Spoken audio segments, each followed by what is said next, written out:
My RC Drift ESC failed. But in today's video, I'm replacing the ESC in my Redcat RDS under warranty.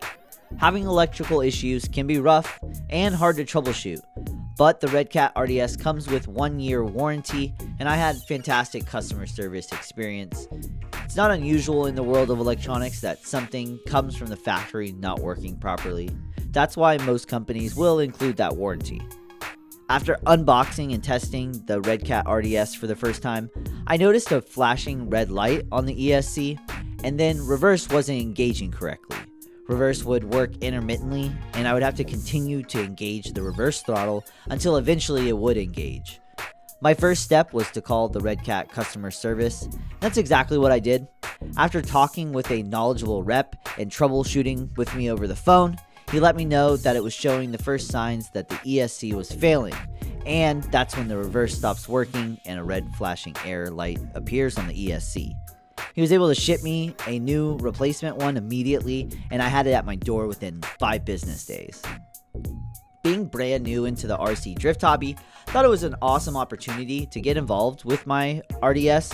One of the reasons I bought a ready-to-run drift car was because I was unsure of the whole process setting it up, but after having the car in hand, I knew I was going to be able to handle swapping over the new ESC no problem. I did need a few supplies doing this project because I literally had none. Zip ties to help cable management, double-sided mounting tape to mount the ESC to the chassis, and rubbing alcohol to clean off the mounting surface.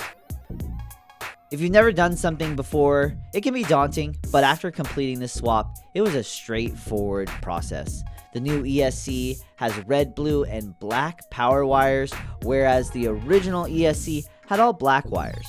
I was ensured that they are identical, they just happen to look different.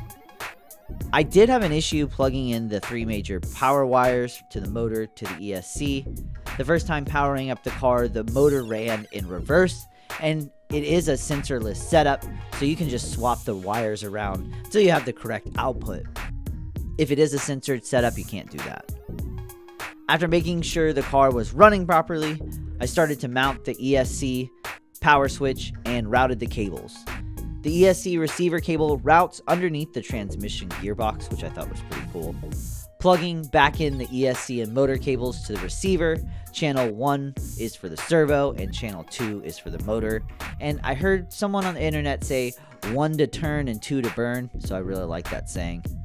Overall, it was a very straightforward process, nowhere near as challenging as I first assumed. It was a very rewarding experience to do something myself and become more familiar with the drift car. Hopefully this helps somebody out there getting started in the RC drift hobby. Thanks for watching. Like, comment, subscribe, but most importantly, never stop evolving.